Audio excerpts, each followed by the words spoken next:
I didn't feel the pain right away. It's strange how the body works when it's trying to protect you from reality. I only remember the sound, a single, sharp crack when my shoulder hit the edge of the dining table, and the ringing in my ears that swallowed every scream, including my own. Somewhere in the chaos, I caught my mother's voice. "Stop, Frank! Please stop!" But her words didn't come toward me. They floated past, powerless, almost pleading for him, not for me. That was the moment I knew I was alone. I curled on the floor, clutching my arm, tasting the metallic sting of blood on my lips, and thought, this is my family now. This is where we ended up. But if I'm being honest, the story doesn't begin here. It began years earlier, long before the bruises, before the betrayal, back when I still believed we were unbreakable. A house that held a different kind of silence. Before Frank, our house was loud in the best way possible. It was filled with Saturday morning pancakes, the sound of my dad's old records, and Bailey, our golden retriever, barking at squirrels in the backyard. My parents, Olivia and David, weren't perfect, but for a long time they made us believe in safety. I was 8 when my brother Michael and I built blanket forts in the living room, using dining chairs as towers and string lights as stars. He was 4 years older, endlessly patient, and the kind of big brother who secretly saved me the bigger slice of cake at birthdays. But safety is fragile. One day you have it, the next it's gone. The summer I turned 12, I came home from school to find my mom at the kitchen table, a mug of cold coffee clutched between trembling hands, her face blotchy from crying. "They're calling it a separation," she said, "but it's permanent. My father had been offered a job in Seattle and wanted a clean start." Mom signed the papers. He packed his things. We stayed behind. That was the first time I ever saw Michael cry. Not out loud, but in the way he refused to eat dinner, his fork scraping the plate while his jaw clenched. After Dad left, Mom filled the silence with work. She started picking up double shifts at the hospital to keep us in our 3-bedroom house, but her smile, the one that used to light up the kitchen when she baked apple pie, dimmed. I learned to make boxed macaroni and grilled cheese sandwiches. Michael learned to drive. We grew up faster than we wanted to. I thought that was the hardest chapter of our lives. But it was only the prologue. The man who smiled too easily, Frank Williams, arrived like sunshine on a cloudy day, or so we thought. Mom met him at the hospital when I was 15. He was charming, the kind of man who remembered names and laughed like the world was his. He brought her coffee during breaks, scribbled little notes on napkins, and somehow made her cheeks flush in a way I hadn't seen since before the divorce. 6 months later, they got married in a small ceremony at City Hall. Michael and I didn't protest. In fact, part of me wanted to believe this was our second chance, our shot at rebuilding the family we'd lost. At first, Frank played the part perfectly. He cheered at my volleyball games, bought Michael a new laptop for college, and brought Bailey expensive dog treats.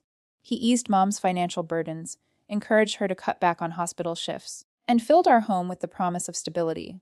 For a while, we let ourselves breathe. But shadows don't show themselves right away. It started small, little comments Frank would make, disguised as jokes. "Women aren't great with money, Olivia. Lucky for you, I'm here." Or, "Jerry, give me a bit of your paycheck. I'll invest it better than you can." I brushed it off, we all did. Frank always smiled when he said these things, and people who smile don't mean harm, right? But soon, the jokes became rules. Frank started monitoring grocery bills, questioning every purchase, demanding access to Mom's credit cards, for budgeting purposes. If Mom bought a new blouse, he'd sulk for days, accusing her of wasting money. Meanwhile, he spent freely on himself. Golf trips, expensive whiskey, new gadgets he needed for work. Mom called it responsible planning. Michael called it control. I didn't know who to believe back then. But deep down, something in my gut whispered a warning I didn't yet have the words for. Cracks in the picture, perfect frame by the time I was 24, Michael had graduated. I'd landed a job as a junior accountant at a respected Denver firm, and Frank had built an image of himself as the family's provider. But images crack when pressure builds. Behind the stage smiles, the financial reality was far messier than any of us knew. Frank had been living on credit for years, taking out high-interest loans behind Mom's back, and draining savings on risks that never paid off. We didn't know it at the time, but the walls were closing in. The first sign came the night I caught Mom staring blankly at a pile of unopened bills at the kitchen table. When I asked what was wrong, she waved me off with a brittle smile. "Everything's fine, sweetheart. Frank's handling it." But things weren't fine. Frank had lost his job at the pharmaceutical company, fired quietly for discrepancies in expense reports. He told Mom it was just downsizing, But whispers spread, whispers Michael and I overheard during one tense Sunday brunch when Mom's coworker accidentally let it slip. By then, Frank was drinking more, his charm giving way to sharp edges. He'd sit in the living room with the TV blaring, glass of whiskey in hand, muttering about how the system was rigged against him. The tension grew thicker every week. Michael called it ticking bomb, and he was right. The first sign of the storm, one Sunday evening, Mom invited me for dinner. I arrived expecting her usual pasta bake, the one she made when she wanted the family together. Frank greeted me with exaggerated warmth, grilling steaks and pouring wine like everything was normal. But Mom barely touched her food, her hands restless, her gaze darting between us like she was bracing for impact. After dinner, Frank set down his glass, slid a thick folder across the table, and said, "Jerry, we need your help." Inside were papers for a $75,000 personal loan, with my name at the top as the primary applicant. I froze. "We just need your signature," he said, voice smooth, steady. "With your credit, the bank will approve us instantly. I'll handle all the payments. You won't have to lift a finger." I looked at Mom, expecting her to laugh, to shut this down, to protect me. But she avoided my eyes, tracing the rim of her coffee cup. "Well, wouldn't ask if we weren't desperate," she whispered. It felt like the room shifted under me, like the ground had tilted without warning. I thought Frank's drinking, his bitterness, his temper, those were the dangers. I didn't know the real threat was financial ruin hiding beneath a fatherly smile. "I need time to think," I managed. Frank smiled, but it didn't reach his eyes. "Of course," he said, "but we need an answer soon." And just like that, the evening ended, no yelling, no accusations. But the air felt heavier walking out of that house, like I'd stepped into a trap without realizing it. That night, Michael called. "You looked upset when you left Mom's. What happened?" I told him everything. He went silent for a long moment, then said only this, "Don't sign anything, Jerry." "Promise me," I promised. I didn't know it yet, but that promise would shatter our family forever. This is the new, cinematic opening for the rewritten story. It begins in the middle of the chaos, a visual hook, before diving into a layered backstory, slowly tightening tension until the 75,000 loan confrontation sets the stage for the spiral that's about to come. The folder sat on my kitchen counter for 3 days, unopened, like a bomb waiting to go off. Every time I walked past it, my chest tightened. I couldn't bring myself to touch it, but I couldn't throw it away either. There was something about the weight of it, the quiet pressure it carried. It wasn't just papers inside. It was a choice that could change everything. Michael called the next evening, his voice tense. "You haven't signed anything, right?" "No," I said, leaning against the sink, staring at the folder. "I can't. It's too much money, Mike. And the interest rates, it feels wrong." He exhaled slowly, the kind of sigh that carried more fear than frustration. "Good. Because if Frank's desperate enough to ask you, that means things are worse than he's letting on." I already knew he was right. It wasn't just the bills on the kitchen counter or the constant whispers from Mom's coworkers about Frank's downsizing.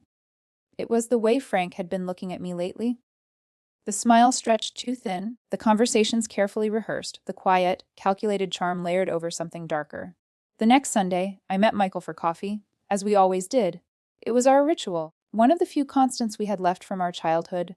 A small promise to check in on each other, even when life got messy. "She's not telling us everything," Michael said, stirring his drink absently. "I think Frank's hiding more debt than Mom realizes. Have you noticed she's been losing weight? She's working doubles again, Jerry. She hasn't done that since Dad left." I had noticed. Her scrubs always looked looser now, her shoulders slumped a little more each time I saw her. I wanted to ask her about it, but every time I tried, she deflected, blaming long shifts, stress, or the usual ups and downs of marriage. "Maybe we should help her?" I said softly, like without Frank knowing. "Maybe cover some utilities or groceries for a few months." Michael nodded but didn't look convinced. "Yeah, we could do that. But you know Frank, that won't be enough for him." He was right, it never was. A week later, Frank showed up at my apartment without warning. It was late, close to 9, and I was still in my work clothes, scrolling through emails when I heard the knock. "Jerry," his voice was cheerful, too cheerful. When I opened the door, he leaned against the frame, a bottle of whiskey in one hand and the folder in the other. "Can I come in?" I hesitated, but stepping aside felt easier than arguing. He placed the folder on my kitchen counter, directly where I'd left it untouched, like he'd known exactly where it belonged. "Look," he began, pouring himself a glass of whiskey without asking. "I know this is stressful, but But I've been talking to the lender. If we don't act soon, we lose the house. Your mom loses everything she's worked for. Do you want that on your conscience?" My jaw clenched. "Frank, this isn't my responsibility. I offered to help with bills. I'm doing what I can. But $75,000? That's insane." He smiled, but there was no warmth behind it. "It's not insane when it saves the family." I crossed my arms, refusing to sit. "It's not saving the family if it ruins me in the process." His smile faltered for the first time, replaced by a sharpness I hadn't seen before. "I thought you cared about your mother," he said softly, almost like a warning. I froze. The way he said it, quiet, controlled, carried more weight than if he'd shouted. I didn't answer. I didn't have to. He finished his drink, tapped the folder twice with his knuckles, and left without another word. That night I barely slept. The following days were worse. The calls started, first once a day, then 3 times, then 5. If I didn't pick up, he left voicemails laced with guilt and manipulation. "Your mother's crying herself to sleep. You're letting us down when we need you most. If you don't do this, we lose everything." I stopped answering altogether, but that didn't stop him from showing up at my office during lunch breaks, cornering me in the parking lot, keeping his voice low enough not to make a scene but sharp enough to slice through my composure. "Why are you making this harder than it has to be?" he whispered one afternoon, his hand resting on my car door to block me from leaving. "Frank, stop." My voice cracked. "I'm not signing it." He stared at me for a long moment, his jaw tight, before stepping back and forcing another hollow smile. "Think about your mother, Jerry. That's all I'm asking." I drove away shaking so badly I had to pull over 2 blocks later. That night, Michael came over after I called him in tears. "This isn't just about the loan anymore," he said, pacing my living room, his fists clenched. "This is harassment. You need to document everything: calls, texts, visits. If it escalates, we're going to the police." I hated the idea. I hated that it had come to this, turning against someone who was supposed to be family. But Michael was right. Something in Frank had shifted, and the calm, calculated charm he wore like armor was starting to crack. 2 weeks later, Mom called me late at night. "Sweetheart," she said softly, her voice tight. "Frank's upset. He thinks you're avoiding him. Can't you just help us out? It's just a signature." I closed my eyes, sinking into the couch. "Mom, listen to me. That loan is predatory. I've researched the lender. They're known for trapping people in debt they can't escape. It could ruin my life." There was a pause, and then a sigh so heavy it carried years of exhaustion. "I know you're trying to be responsible, but you don't see him like I do. He's trying, Jerry. He's under so much pressure." "Pressure doesn't justify manipulation," I whispered. She went quiet, and for the first time, I heard it. The hesitation in her breathing, the way her loyalty wavered. "But it was fleeting. Please," she said finally. "Just think about it." After we hung up, I sat in the silence of my apartment, staring at the blinking red light on my answering machine, where Frank's latest message waited. I didn't play it, I didn't need to. 3 days later, Mom invited me over for what she called a calm family dinner. Against my better judgment, I agreed. Maybe I wanted to believe we could talk, settle this like adults. Maybe I just missed my mother. When I arrived, the house felt unnaturally quiet. Mom was at the stove, moving robotically as she stirred a pot of sauce. Frank was sitting at the table, a glass of whiskey already in front of him, the folder placed neatly beside it. He didn't look at me right away. "Jerry," he said finally, his voice smooth, measured, dangerous. "I hope you came ready to make the right decision." I looked at Mom. Her shoulders were tense, her eyes glued to the sauce like it might burn if she looked away. "I'm not signing it, Frank," I said softly but firmly. Something flickered across his face. Not surprise, not anger. Something colder. His hand rested on the folder like it belonged to him, but his gaze burned into me. For a long moment, none of us spoke, and in that silence, I felt the weight of something heavy hanging in the air. A shift, a breaking point approaching, inevitable and unstoppable.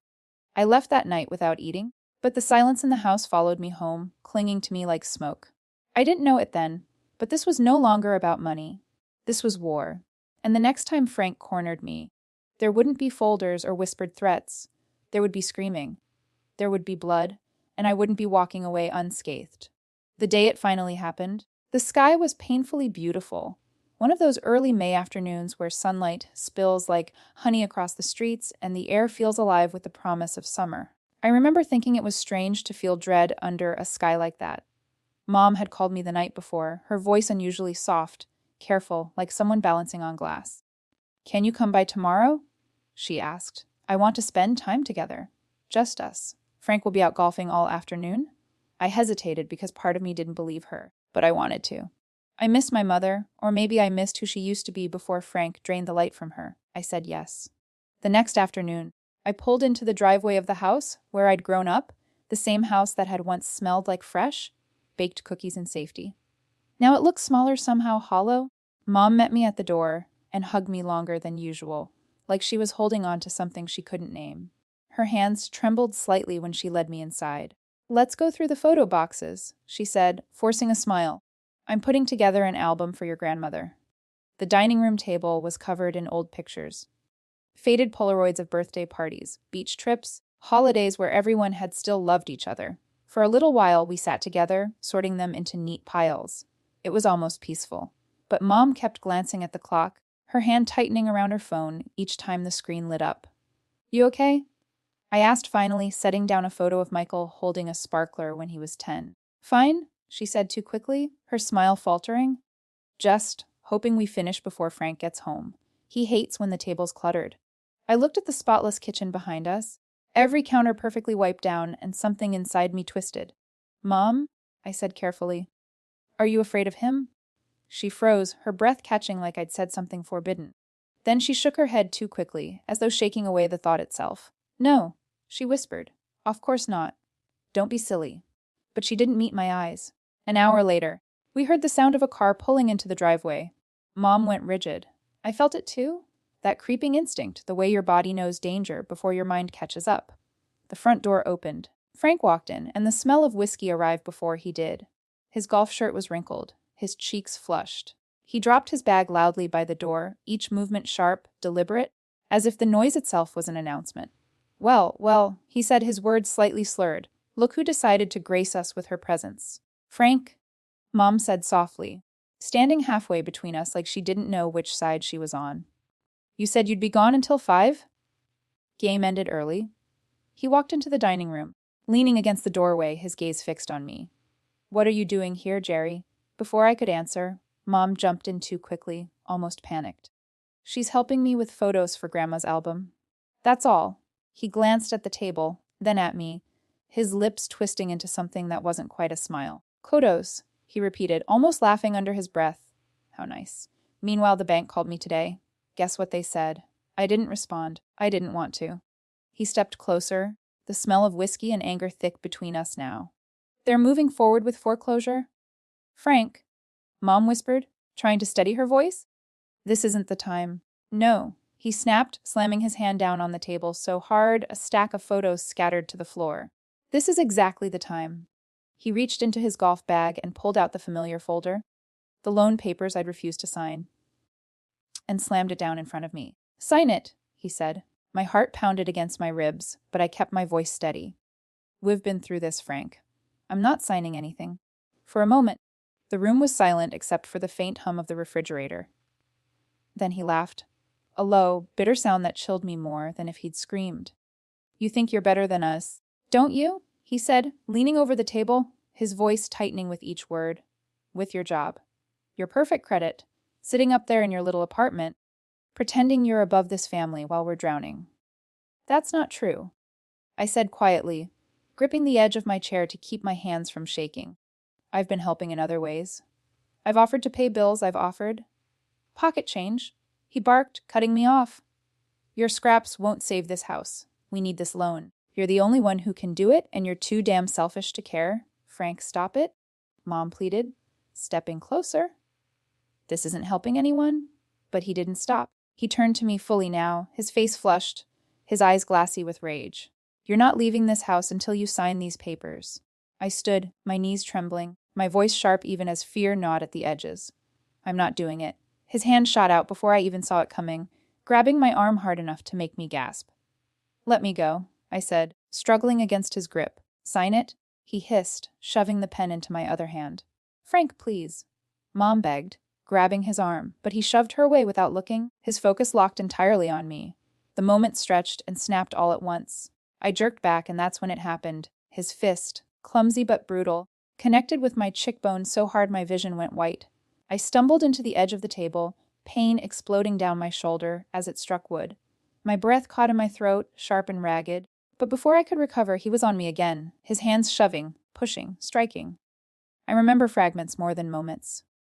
Mom screaming somewhere behind me, the sound of something crashing, my own voice breaking as I yelled for him to stop. Then, silence. I was on the floor gasping, the side of my face swelling, my shoulders screaming in agony. Frank stood over me, breathing hard, his chest heaving. "You're trash." He spat finally, his voice low, cold final. "Go live on the street for all I care." I turned my head toward Mom, expecting her to rush to me, to hold me, to say something, anything. But she didn't move. Tears streamed down her face, but her words cut deeper than any blow Frank had delivered. "You brought this on yourself?" she whispered. "If you just helped us, none of this would have happened." I don't know if it was shock or pain or something deeper, but in that moment, everything inside me went quiet. I pushed myself up with my good arm, clutching my dislocated shoulder close to my chest, and staggered toward the door. My vision blurred, my steps uneven, but I didn't look back. "If you leave now," Frank shouted after me, his voice sharp and venomous, "don't bother coming back. You're not welcome here anymore?" I didn't answer. I made it outside somehow, the cool evening air burning against my skin, but when I reached my car, I realized I couldn't drive. My right arm hung useless at my side, and every breath sent knives of pain radiating down my ribs. Michael's apartment was only a few blocks away. I started walking. Each step was agony, my body screaming with every movement, but the thought of safety, of seeing my brother, kept me moving. My blood dripped onto the sidewalk, leaving faint red smears on the concrete. But I didn't stop. By the time I reached his building, the world around me was tilting, the edges blurring. I raised my good hand to knock, but the movement pulled at my shoulder, and a white, hot wave of pain consumed me. The door opened before I could collapse completely, and Michael's voice broke through the ringing in my ears. "Jerry? Oh my God." Then the world went black. I woke up hours later to the rhythmic beeping of machines, the faint smell of antiseptic, and Michael's hand wrapped tightly around mine. "Hey," he said softly, his voice shaking. "You're safe now. I've got you." I turned my head toward him, but even that small movement sent lightning down my shoulder. My throat was dry, my lips cracked, my voice barely a whisper. "Frank," I croaked. "Don't worry about him," Michael said, his jaw tight, his eyes burning with fury he was holding back only for my sake. "The hospital called the police. They're on it." And that's when I realized something had shifted forever. This wasn't just a family fight anymore. This was war, and it had left blood on the ground. The rhythmic beeping of the monitor was the first thing I heard when I woke again. My left eye refused to open, swollen shut, and my entire body ached with a deep, throbbing pain that pulsed with every heartbeat. My shoulder burned, my ribs screamed, and breathing felt like trying to inhale glass. Michael was sitting beside my hospital bed, his elbows resting on his knees, his hands clasped tightly together. When he saw me stir, he straightened immediately, his jaw tight with controlled anger. "Hey," he said softly, forcing his voice to stay calm. "You're okay now. You're safe." I swallowed, my throat dry and raw. "Frank?" I managed, my voice barely audible. Michael shook his head sharply. "Don't. You don't need to think about him right now. The police are already involved. They called Detective Thompson. He's been waiting to speak with you when you're ready." I closed my good eye, trying to steady the spinning in my head. The word police felt distant, surreal, like this couldn't possibly be happening to us, to our family. But then the pain in my shoulder reminded me. This wasn't just an argument anymore. When the door opened, I expected a nurse, but instead a tall man in a plain gray suit stepped inside. Detective James Thompson. His salt and pepper hair and worn eyes carried the weight of someone who'd seen too much. He pulled a chair close to my bed, his tone gentle but steady. "Jerry, I know this isn't easy, but I need to ask you about what happened." I hesitated, my gaze darting to Michael, who nodded, so I told him. About the folder, the loan, the weeks of pressure, the way Frank's charm had twisted into control. And finally, about the violence. My voice broke when I described the moment Mom just stood there, crying but unmoving, her words slicing deeper than Frank's fists. "You brought this on yourself." Detective Thompson's jaw tightened, but he didn't interrupt. He let me speak until there was nothing left but silence and the faint hum of hospital machines. When he finally spoke, his voice carried no hesitation. "This wasn't just an assault. This was targeted. He cornered you, pressured you, and when you refused, he used violence. We'll be filing for an arrest warrant tonight." Before I could respond, there was commotion outside the door, raised voices, sharp and desperate. I knew that voice instantly. Let me see her! She's my daughter! My stomach dropped. Mom. Michael stood instantly, blocking the door. Don't you dare come in here, he snapped. You stood there and let him do this to her? She provoked him? Mom's voice cracked, heavy with guilt and something darker. Denial. You don't understand, Michael. He's under so much stress. Detective Thompson moved toward the doorway, his voice calm but firm. Ms. Williams, I'll need to speak with you separately. Lying there, broken and bruised, I realized something far worse than Frank's violence. I had lost my mother long before this night. The courtroom was cold, the kind of cold that seeps into your bones, no matter how many layers you wear. I sat at the witness stand, my palms pressed against my knees to keep them from shaking, my injured shoulder stiff beneath the fabric of my blouse. Across the room, Frank sat between his attorneys, head slightly bowed, the same charming mask he once wore now cracked beyond repair. I didn't look at him for long. Instead, my eyes found her. Mom sat behind him, hands folded tightly in her lap, her gaze fixed somewhere on the floor. She hadn't spoken to me since the hospital, except for one bitter voicemail where she begged me to think about the family and drop the charges. Today, she'd come to defend him. When the prosecutor nodded, I took a shaky breath and faced the jury. My name is Jerry Carter.